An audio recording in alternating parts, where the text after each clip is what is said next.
I would always say it resembles a sect, because you believe in the same values.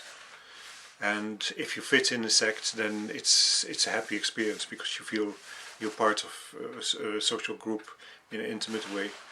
If you don't fit in the sect, then you feel quite lonely in a way.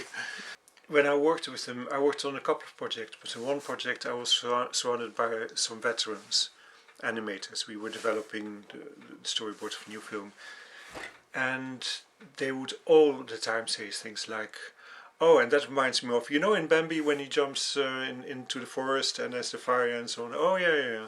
And a bit later, oh, that's exactly like, in Snow White when the mirror breaks or something."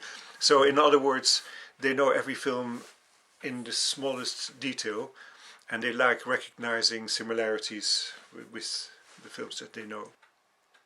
The feeling of sect, I've noticed, and maybe this explains a bit more in this particular context. I've noticed that when I invent a story or invent part of a story alone, I'm a different creator than when I'm part of a team. Because when you're alone, your audience is yourself and your imaginary audience, whoever that will be.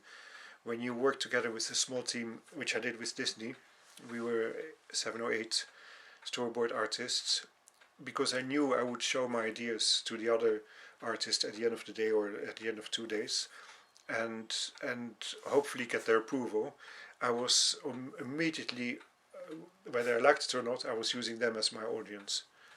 So their values, their sense of humor, their childishness or maturity came immediately into it.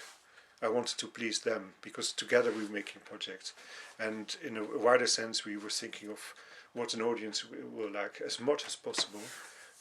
But I felt very influenced by their presence. We were actually sitting in the same room also. They don't have to recycle animation. They were economically they didn't have to. Disney Films had enough money to make totally new animation from beginning to end. So my first reaction is, this is how do you call it in France? You call it a clin d'œil. It's like an homage, homage. It's not like, oh, no one can draw it, oh well, let's just copy what someone has done before. I think it's more like, isn't that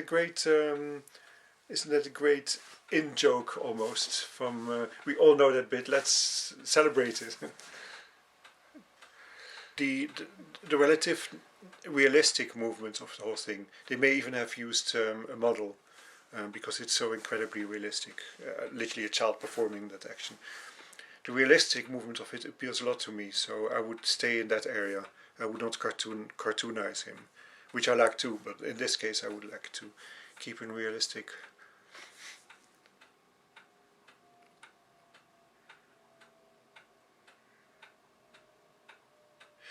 If it was a Michael Dudok-de-Wit piece of animation, I would make him more pensive, so he would pause more and look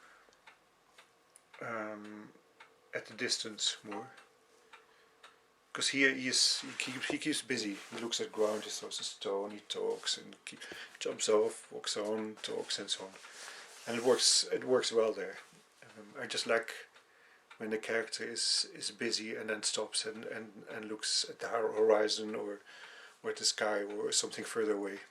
And I've noticed that with all my projects too, because I've done commercials for the agency, for the producers of the animation studio where I work for, and I keep them in mind when I create. Still always keeping my own creativity and my own desire to express myself, but also them.